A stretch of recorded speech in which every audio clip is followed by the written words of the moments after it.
नमस्कार दोस्तों, welcome to ज्योति पाठशाला। मैं हूं ज्योति और आज हम डिस्कस करेंगे teaching aptitude for EMRS PGT TGT DSSS class second. तो फर्स्ट टॉपिक है maxims of teaching. Maxims of teaching क्या है? कुछ रूल्स, गाइडलाइंस और प्रिंसिपल हैं जो कि टीचिंग लर्निंग प्रोसेस को इफेक्टिव बनाने के लिए टीचर की क्या करते हैं, हेल्प करते हैं। तो मैगजीम्स ऑफ टीचिंग में फर्स्ट मैगजीम हम देख लेते हैं, फ्रॉम नोन टू अननोन। देखो, अगर टीचिंग लर्निंग प्रोसेस को इफेक्टिव बनाना है तो टीचर को क्या करना चाहिए? सबसे पहले बच्चे की प्रीवियस नॉलेज के बारे में पता करना चाहिए और उसके बाद ही क्या करना चाहिए, अननोन नॉलेज को क्या करवाना चाहिए, एक्सप्लोर करवाना चाहिए। यानी कि एक अच्छा टीचर है वो कैसे प्रोसीड करेगा। मान लो फोटोसिंथेसिस के बारे में बात करनी है तो टीचर क्या करे, पहले प्लांट्स के पार्ट्स या लीव्स के बारे में क्या किया जाए, बच्चों को बताया जाना चाहिए और फिर धीरे धीरे किसके बारे में बताया जाना चाहिए, फोटोसिंथेसिस के बारे में। यानी कि अच्छी इफेक्टिव टीचिंग के लिए नोन टू अननोन क्या किया जाना चाहिए, प्रोसीड किया जाना चाहिए। Second is from definite to indefinite. देखो, डेफिनेट क्या होता है? डेफिनेट होता है निश्चित चीज़ें, यानी कि जो चीज़ें, जो इन्फॉर्मेशन है वो टेस्ट की गई चीज़ें हैं, उसको क्या बोलते हैं, डेफिनेट। तो अगर सीधा ही बच्चे को इनडेफिनेट के बारे में बता दिया जाएगा तो बच्चा क्या नहीं करेगा, भरोसा नहीं करेगा। इसीलिए क्या किया जाना चाहिए, इफेक्टिव टीचिंग के लिए कैसे प्रोसीड किया जाना चाहिए, फ्रॉम डेफिनेट टू इनडेफिनेट। यानी कि पहले डेफिनेट चीज़ों के बारे में बताया जाए, उसके बाद जो इनडेफिनेट कॉन्सेप्ट्स हैं, थ्योरीज हैं, इनके बारे में क्या किया जाना चाहिए, एक्सप्लेन किया जाना चाहिए। Next is from simple to complex. देखो, सीधा ही अगर लर्नर को कॉम्प्लेक्स चीज़ों के बारे में बताना शुरू कर देंगे तो जो लर्नर है वो क्या नहीं कर पाएगा, समझ नहीं पाएगा। इसीलिए हमेशा फ्रॉम सिंपल टू कॉम्प्लेक्स की तरफ क्या किया जाना चाहिए, प्रोसीड किया जाना चाहिए। देखो, सिंपल चीज़ें, मान लो बचपन में हमें सीधा ही क्या करना सिखा दिया जाता, अगर मल्टीप्लाई करना सिखा देते, डिवीज़न सिखा देते, एडिशन और सब्ट्रैक्शन से पहले, तो हमें समझ नहीं आता। इसलिए वहाँ कैसे प्रोसीड किया गया था, टीचर ने क्या किया था, हमें पहले ऐड करना सिखाया, फिर हमें सब्ट्रैक्शन सिखाया, उसके बाद मल्टीप्लिकेशन और डिवीज़न की तरफ लेकर जाते थे। इसीलिए अगर टीचिंग को इफेक्टिव बनाना है तो फ्रॉम सिंपल टू कॉम्प्लेक्स क्या किया जाना चाहिए, प्रोसीड किया जाना चाहिए। Next is from concrete to abstract. अगर मैं कंक्रीट की बात करूँ, कंक्रीट होता है मूर्त, यानी कि जो चीज़ें सामने दिखती हैं, और एब्स्ट्रैक्ट क्या होता है, अमूर्त, जो दिखती नहीं, जैसे कि थ्योरीज होगी या कोई आइडियाज़ हो गई, ये क्या होती हैं, एब्स्ट्रैक्ट चीज़ें होती हैं। तो अगर सीधा ही एब्स्ट्रैक्ट चीज़ों के बारे में बताओगे तो क्या हो जाता है, कन्फ्यूज़न हो जाती है, बच्चा समझ नहीं पाता। इसीलिए फ्रॉम कंक्रीट टू एब्स्ट्रैक्ट क्या किया जाना चाहिए, प्रोसीड किया जाना चाहिए। मान लो एनिमल्स की क्या बतानी है, करेक्टरिस्टिक्स बतानी है, तो पहले क्या किया जाना चाहिए, एनिमल दिखाओ, एनिमल की फ़ोटो दिखाओ, जैसे भी है ना, एनिमल्स को दिखाओ, उसके बाद उनकी करेक्टरिस्टिक्स के बारे में बात की जानी चाहिए। इसलिए from concrete to abstract proceed किया जाना चाहिए। Next is from particular to general. देखो, बच्चा जब पर्टिकुलर चीज़ सीख जाता है ना, उसी के बाद किस पे जाता है, जनरलाइजेशन पे पहुंच जाता है, और जनरलाइजेशन पे जाना इजी हो जाता है। मान लो टीचर को डेमोक्रेसी के बारे में एक्सप्लेन करना है, तो पहले उसे क्या करना चाहिए कि क्लास में ही डेमोक्रेटिक प्रोसेस को एक्सप्लेन करना चाहिए। क्लास में 10 बच्चे, उनके साथ क्या करना चाहिए, डेमोक्रेटिक प्रोसेस को एक्सप्लेन करें, यानी कि पहले पर्टिकुलर चीज़ों के बारे में बताए, उसके बाद डेमोक्रेसी के बारे में बताए कि इंडिया की डेमोक्रेसी कैसे है। तो इसीलिए फ्रॉम पर्टिकुलर टू जनरल की तरफ प्रोसीड किया जाना चाहिए, ताकि जो वो है इंफॉर्मेशन है, जो नॉलेज है, वो क्या हो जाए, इजी हो जाए, और बच्चे के लिए समझना क्या हो जाए, आसान हो जाए, वो क्या ले, उसमें इंटरेस्ट ले। Next is from whole to part. कैसे प्रोसीड किया जाना चाहिए, फ्रॉम होल टू पार्ट। यानी कि मान लो पहले पोएम पढ़ाएगी, पहले पूरी की पूरी टीचर क्या करे, पोएम पढ़ाए, तो बच्चा क्या लेगा, पोएम सुनेगा, पूरा इंटरेस्ट लेगा। उसके बाद जो उसके डिफरेंट डिफरेंट पार्ट्स हैं, या जो पोइट है उसके पीछे क्या कहना चाह रहा है, उसके पीछे मोटिवेशन क्या है या थीम क्या है, उसको क्या किया जाना चाहिए, बाद में एक्सप्लेन किया जाना चाहिए। फ्रॉम होल टू पार्ट क्या करना चाहिए टीचर को, proceed. Next is from induction to deduction. Induction होता है वे ऑफ डिस्कवरी, यानी कि डिस्कवरी करने का क्या है, तरीका है, और डिडक्शन क्या होता है, जो डिस्कवरी की गई उनका ही क्या होता है, रिजल्ट होता है। इसलिए कैसे प्रोसीड करना चाहिए, from induction to deduction. Next is from analysis to synthesis. Analysis होती है कि कोई भी पीस ऑफ इंफॉर्मेशन है, उसका डिफरेंट डिफरेंट पार्ट्स में क्या कर दिया गया, डिवाइड किया गया है, और अब उनके बीच में क्या बनाने, कनेक्शंस बनाने हैं। उसके बाद उन्हीं कनेक्शंस को, उन्हीं पीस ऑफ इंफॉर्मेशन के जो पार्ट्स हैं, उनको जोड़ जोड़ के क्या किया जाना चाहिए, सिंथेसिस किया जाना चाहिए। इसलिए जो इफेक्टिव टीचिंग है उसमें from analysis to synthesis proceed करना चाहिए। तो ये थे मैगजीम्स ऑफ टीचिंग। यानी कि अगर टीचिंग लर्निंग प्रोसेस को इफेक्टिव बनाना है तो टीचर को पहले नॉन चीज़ों के बारे में बताना पड़ेगा, डेफिनेट चीज़ों के बारे में बताना पड़ेगा, ठीक है। पहले सिंपल चीज़ों की बात करनी पड़ेगी, मूर्त चीज़ों की बात करनी पड़ेगी, पूरी की पूरी स्टोरी की या पोएम की बात करनी पड़ेगी। इस तरीके से टीचर को क्या करना चाहिए, प्रोसीड करना चाहिए from known to unknown, from definite to indefinite, from simple to complex, from concrete to abstract, from particular to general, from whole to part, from induction to deduction और फ्रॉम एनालिसिस टू सिंथेसिस। अब इस topic के regarding हम questions देख लेते हैं। Question number 1 is, देखो ऐसे ही क्वेश्चंस क्या एग्जाम में क्या आते हैं, फ्रेम होते हैं, और यही क्वेश्चंस मैं आपके लिए लेकर आई हूँ। Question number 1 is, a teacher teaches the entire story first. एक टीचर क्या कर रहा है, सबसे पहले पूरी की पूरी स्टोरी टीचर ने बता दिया। And later explain it's characters and themes in detail.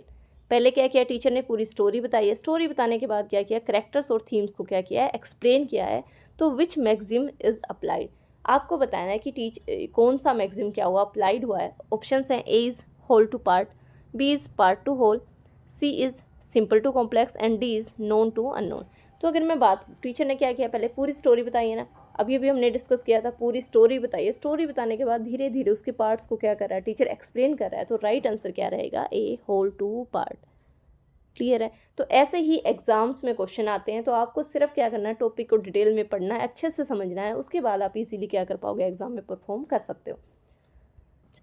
Question number 2 is, the teacher starts a lesson on photosynthesis by first revising the concept of plants and their parts, which maxim of teaching is being followed.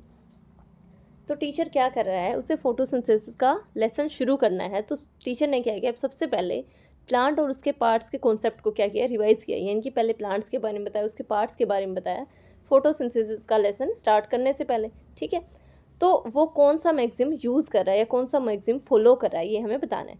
A option है from concrete to abstract, B is from known to unknown, C is from simple to complex and D is from whole to part. तो मुझे बताओ, देखो concrete to abstract की बात नहीं हुई, पहले मूर्त चीज़ें दिखाई तो नहीं गई ना, इसलिए आंसर क्या रहेगा, रॉन्ग। तो इसके लिए जो करेक्ट आंसर रहेगा वो क्या रहेगा, B from known to unknown, क्योंकि टीचर ने यहाँ क्या किया है, पहले जो प्रीवियस नॉलेज थी उसको रिवाइज करवाया है और प्रीवियस नॉलेज का यूज़ करके जो अननोन नॉलेज है उसकी तरफ क्या किया है, प्रोसीड किया, उसकी तरफ टीचर गया है। इसलिए जो राइट आंसर रहेगा वो रहेगा B from known to unknown. Next topic is phases of teaching.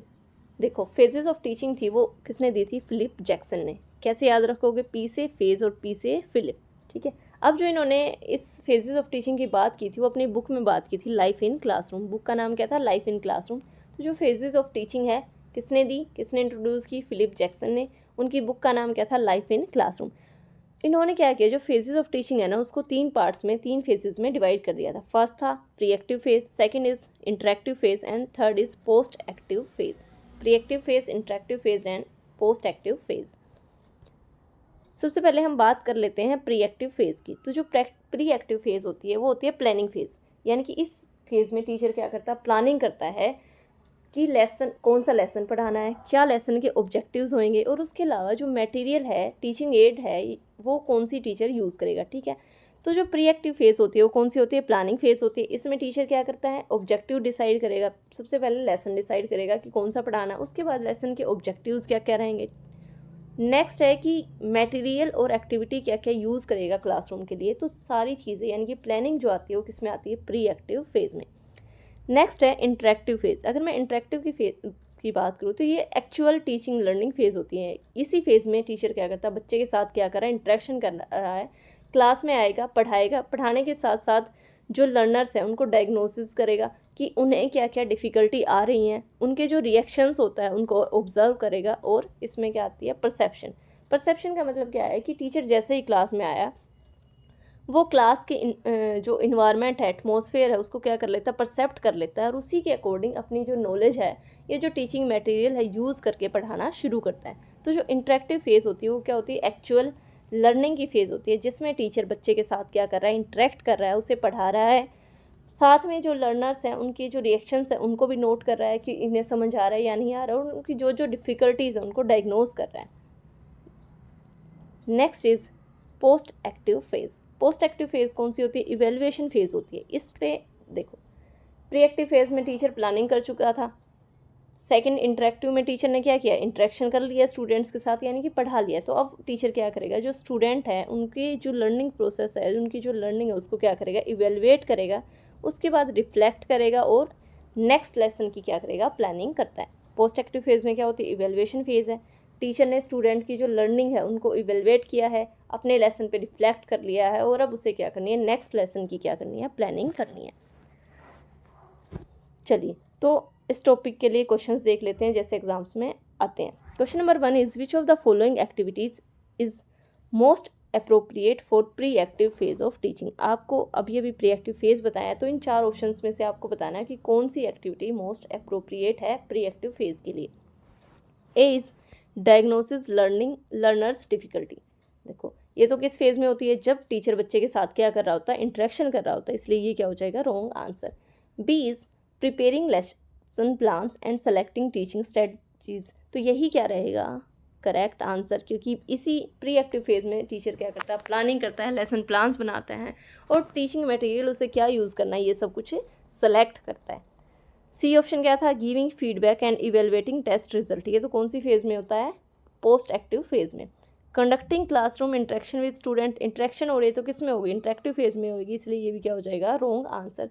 तो जो करेक्ट आंसर रहेगा इस क्वेश्चन के लिए क्या रहेगा, B. Question number 2 is the phase in which the teacher observes students reactions and adjust teaching accordingly is called. आपको वो फेज बतानी है जिसमें स्टूडेंट की रिएक्शन को टीचर क्या करता है, ऑब्जर्व करता है। मुझे बताओ प्री एक्टिव फेज में क्या हो रही थी, प्लानिंग हो रही थी, तो जो प्लानिंग कर रहा था तो टीचर बच्चों के साथ इंटरेक्शन थी ही नहीं। जब इंटरेक्शन ही नहीं होगी तो टीचर उनके रिएक्शंस को नोट कैसे करेगा। तो टीचर किस फेज़ में जो उनकी रिएक्शन है उसको नोट करता है, इंटरेक्टिव फेज़ में, क्योंकि वहाँ टीचर बच्चे के साथ क्या कर रहा है, इंटरेक्शन कर रहा है, इसीलिए टीचर बच्चे के रिएक्शंस को नोट कर पा रहा है और उसके अकॉर्डिंग अपने मेथड्स को क्या कर पाएगा, चेंज कर पाता है। इसलिए जो करेक्ट आंसर रहेगा इसके लिए बी, इंटरेक्टिव फेज। तो आपको इस टॉपिक को डिटेल में पढ़ना है, उसके बाद क्वेश्चंस एग्जाम्स में ऐसे ही आएंगे, उसके अकॉर्डिंग आपको देख लेना है।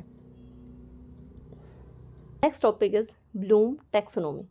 तो जो ब्लूम टैक्सोनॉमी थी वो क्या थी, सेट था 3 हायरार्किकल मॉडल का, जिन्होंने एजुकेशनल लर्निंग ऑब्जेक्टिव्स को 3 पार्ट्स में डिवाइड कर दिया था। First cognitive domain, second is affective domain and third is psychomotor domain. देखो जो कोग्निटिव डोमेन है उसको कौन कंट्रोल करता है, हेड। अफेक्टिव डोमेन में इमोशंस की बात होती है, इसलिए कौन कंट्रोल करता है, हार्ट। एंड साइकोमोटर डोमेन में किसकी बात होती है, मूवमेंट्स की बात होती है, इसलिए कौन कंट्रोल करेगा, हैंड। अब जो कोग्निटिव डोमेन था वो किसने दिया था, बेंजामिन ब्लूम ने। कैसे याद रखना, बी से बेंजामिन, सी से कोग्निटिव।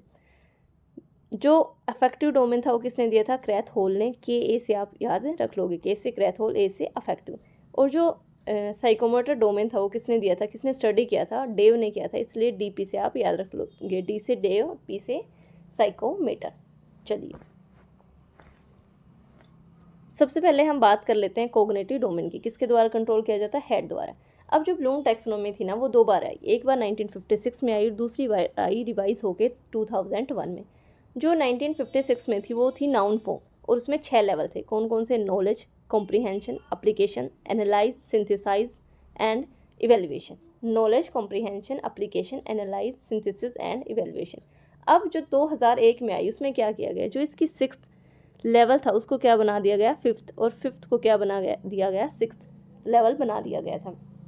चलिए तो अगर 2001 में क्या आई, वर्ब फॉर्म में आई और 6 लेवल कौन कौन से थे, remember, understand, apply, analyse, evaluate and create. अब जो ये नीचे वाले 3 लेवल्स होते हैं ना इनको बोलते हैं हम लोट्स, यानी कि लोअर ऑर्डर थिंकिंग स्किल्स। और जो ऊपर वाले 3 होते हैं ये क्या होते हैं, होट्स, हायर ऑर्डर थिंकिंग स्किल्स। सबसे पहले रिमेंबर की अगर मैं बात करूँ, रिमेंबर क्या है कि जो फैक्ट होते हैं और जो इन्फॉर्मेशन होते हैं उसको आपको क्या रखना है, याद रखना है। नेक्स्ट अंडरस्टैंड, आइडियाज़ और कॉन्सेप्ट को क्या करोगे, अंडरस्टैंड करोगे, एक्सप्लेन कर पाते हो इस लेवल पे, और आप क्लासीफाई करना, एक्सप्लेन करना या कंपेयर करना अंडरस्टैंडिंग लेवल पे सीख जाते हो। Next is apply. अप्लाई क्या है कि जो भी आपकी प्रीवियस नॉलेज है उसको क्या करना, नेक्स्ट सिचुएशन में या जो भी नई रियल लाइफ सिचुएशन आ रही है उसमें क्या कर देना, अप्लाई कर देना है, इसे क्या बोलते हैं, apply. Next is analyse. Information है उसको क्या करना है, उनके बीच में या डिफरेंट आइडियाज़ उनके बीच में आपको क्या करना है, कनेक्शंस बनाना होता है। और इस स्टेज पे, इस लेवल पे बच्चा डिफ्रेंशिएट करना, ऑर्गेनाइज करना और कंपेयर करना इजीली सीख जाता है। Next is evaluate. इवेलुएट होता है कि जस्टिफाई करना आपको अपने डिसीजन को, यानी कि आप प्रेज करना सीख जाते हो, आप डिफेंड करना सीख जाओगे, आर्ग्यू करना सीख जाओगे, सीख जाते हो जस्टिफाई करना अपने स्टैंड और डिसीजन को। नेक्स्ट इज़ क्रिएट, यानी कि कोई भी न्यू ओरिजिनल वर्क है उसको क्या करना है, प्रोड्यूस करना है, यानी कि कंस्ट्रक्ट करना, डेवलप करना या फॉर्मुलेट करना, इस स्टेज पे, इस लेवल पे आ जाता है। रिमेंबर, फैक्ट्स को याद रखना, अंडरस्टैंड कंपेयर करना है, समराइज करना है, ये याद करना। अप्लाई क्या होता है कि जो भी प्रीवियस नॉलेज है उसको नई सिचुएशन में अप्लाई कर देना। फिर एनालाइज, कनेक्शंस बनाने, इवेलुएट यानी कि जस्टिफाई करना अपने आइडियाज़ को, और लास्ट इज क्रिएट। तो क्वेश्चंस कैसे बनते हैं, सबसे पहले आपसे पूछ सकता है कि जो ट्रेडिशनल थी ब्लूम टैक्सोनॉमी उसमें हाईएस्ट लेवल कौन सा था, ठीक है। उसके अलावा लोएस्ट लेवल भी पूछा जाता है, और इसके अलावा अरेंज करवा ली जाती है। आपको बताना है कि सबसे पहले कौन सा था नॉलेज, उसके बाद कंप्रीहेंशन, उसके बाद एप्लीकेशन। तो आपको ये बहुत ध्यान रखना है, इंपॉर्टेंट टॉपिक है, एग्जाम में बहुत ज़्यादा पूछा जाता है। नेक्स्ट इज अफेक्टिव डोमेन, किसके द्वारा कंट्रोल किया जाता है, हार्ट के द्वारा। दिया किसने था, डेविड ग्रेथ हॉल ने। इसके कितने लेवल हैं, 5 लेवल्स हैं। First is receiving, responding, valuing, organising and characterising. Receiving में क्या होता है कि बच्चा पैसिवली क्या कर रहा है, अटेंशन दे रहा है, और जो भी इंफॉर्मेशन है, जो भी नॉलेज है, उसको रिसीव करना है। नेक्स्ट है रिस्पोंडिंग, इसमें बच्चा क्या करेगा, एक्टिवली पार्टिसिपेट करेगा लर्निंग प्रोसेस में, यानी कि वो अब सिर्फ रिसीव नहीं कर रहा, वो अब रिस्पॉन्ड भी करेगा, रिस्पॉन्स देगा। अगर उससे समझ नहीं आ रहा वो क्वेश्चन पूछेगा, अगर उसके मन में और क्वेश्चन आ रहे हैं कि नहीं, वाई, व्हाट, कि ये क्यों, क्या है या क्यों है, तो वो क्या करेगा, रिस्पॉन्ड करना शुरू कर देता है। नेक्स्ट इज़ वैल्यूइंग, यानी कि कोई भी ऑब्जेक्ट है या इन्फॉर्मेशन है या पीस ऑफ नॉलेज है, उसको वो क्या करना, वैल्यू देना स्टार्ट कर देता है। Next is organising. ऑर्गेनाइजिंग में क्या है कि जो डिफरेंट वैल्यूज़ आती हैं, इन्फॉर्मेशन होते हैं और आइडियाज़ हैं, उनको क्या करता है बच्चा, इकट्ठे पुट कर लेता है अपने स्कीमा में। नेक्स्ट इज़ करेक्टराइजिंग, ये क्या होता है, इस लेवल पे बच्चा जो एब्स्ट्रैक्ट नॉलेज होती है ना, उसको बिल्ड करने की, उसको ट्राई करता है। तो ये 5 लेवल थे, receiving, responding, valuing, organising and characterising. किसने दिए थे, डेविड ग्रेथ हॉल ने दिए थे। और जो कंट्रोल किसके द्वारा किए जाते हैं, हार्ट के द्वारा। आपको ध्यान रखना है। Next is psychomotor domain. जो साइकोमोटर डोमेन होता है उसको किसके द्वारा कंट्रोल किया जाता है, हैंड के द्वारा। और 5 लेवल हैं इसके भी। इसके लिए मैं आपको शॉर्ट ट्रिक लेके आई हूँ। आई एम पेन से याद रख लेना, आई से इमिटेशन, एम से मैनिपुलेशन, पी से प्रिसीजन, ए से आर्टिकुलेशन, एन से नेचुरलाइजेशन। किसने स्टडी किया था साइकोमोटर डोमेन को, RH डेव ने। इमिटेशन क्या है, इमिटेशन में बच्चा क्या कर रहा है, दूसरे की नकल करके, दूसरे को ऑब्जर्व करके चीज़ें सीखता है। फिर आता है मैनिपुलेशन, यानी कि अब बच्चे ने क्या कर लिया, मेमोराइज कर लिया, जो भी एक्शन सामने वाला कर रहा था अब उसको याद कर लिया या है, अब वो जो परफॉर्मेंस दे रहा है वो मेमोराइजेशन के बेसिस पे दे रहा है। Next is precision. प्रिसीजन क्या होता है, जब परफॉर्मेंस में क्या आ जाती है, एग्जैक्ट बन जाती है, जो एक्शंस होते हैं वो बहुत एक्यूरेट और प्रिसाइज हो जाते हैं, परफॉर्मेंस क्या हो जाती है, प्रिसाइज हो जाती है, उसको क्या बोलते हैं, प्रिसीजन। नेक्स्ट इज आर्टिकुलेशन, यानी कि कुछ जो परफॉर्मेंस है ना वो बहुत हारमोनियस वे में की जाती है, और उसी को क्या कहते हैं, आर्टिकुलेशन। नेक्स्ट इज़ नेचुरलाइजेशन, ये लास्ट लेवल है। इसमें हाई लेवल ऑफ परफॉर्मेंस क्या हो जाती है, अचीव हो जाती है, एक्शंस ज़्यादा नेचुरल हो जाते हैं और बिना सेकंड थॉट के कर दिए जाते हैं। क्लियर है। 5 लेवल्स हैं, imitation, manipulation, precision, articulation and naturalisation. किसने दिए थे, RH डेव ने, याद रखोगे। शॉर्ट ट्रिक IM पेन से आप ध्यान रख सकते हो। अब इस टॉपिक के रिगार्डिंग कुछ क्वेश्चंस देख लेते हैं। Question number 1 is classifying, summarising, comparing belongs to which level of Bloom taxonomy. आपको बताना है कि किस लेवल पे बच्चा क्लासीफाई कर लेता, समराइज करना या कंपेयर करना सीख जाता है। ऑप्शन ए इज अंडरस्टैंड, और यही इसके लिए क्या रहेगा, करेक्ट। अंडरस्टैंडिंग लेवल पे ही क्या होता है, बच्चा क्लासीफाई करना, समराइज करना और अप्लाई करना सीख जाता है। करेक्ट है। चलिए, बी ऑप्शन क्या था, अप्लाई। अप्लाई करने की तो बात नहीं हुई ना, कि नॉलेज को अप्लाई करने की कहीं बात नहीं हुई है। ऐसे ही ना इवेल्युएशन की बात हुई है, ना ही याद रखने की बात हुई है। इसलिए जो करेक्ट आंसर रहेगा वो क्या रहेगा, ए, अंडरस्टैंड। इस तरीके के एग्जाम में क्वेश्चन आते हैं, आपको ध्यान रखना है। Question number 2 is a student perform a science experiment accurately without assistant, this relates to. Student ने क्या किया, साइंस एक्सपेरिमेंट को परफॉर्म कर दिया है एक्यूरेटली, किसी के असिस्टेंट के बिना। तो ये क्या हो जाती है, प्रिसीजन। एक्यूरेटली, प्रिसाइज की बात जहाँ भी आएगी वहाँ क्या आती है, प्रिसीजन। क्लियर है। तो राइट आंसर रहेगा P, precision. Question number 3 is a student shows willingness to participate in a group activity. बच्चा क्या कर रहा है, एक ग्रुप एक्टिविटी में पार्टिसिपेट करने की इच्छा शो कर रहा है। This behaviour belongs to which level of affective domain. तो आपको बताना है कि ये बिहेवियर अफेक्टिव डोमेन के किस लेवल से बिलोंग करता है। A is responding, B is valuing, C is organising and D is receiving. तो मुझे बताओ क्या कर रहा है, वो रिस्पोंड कर रहा है। बच्चा क्या करने की कोशिश कर रहा है कि नई सिचुएशन आई उसमें रिस्पोंड करने की कोशिश कर रहा है। तो ये कौन सा डोमेन आ जाता है, रिस्पोंडिंग। तो चलिए, ये थी आज की क्लास। अगर वीडियो पसंद आई हो तो चैनल को सब्सक्राइब करें, बेल आइकन को प्रेस करें और वीडियो को लाइक ज़रूर करें और मुझे कमेंट करके बताएं कि आपको कैसा लग रहा है। चलिए।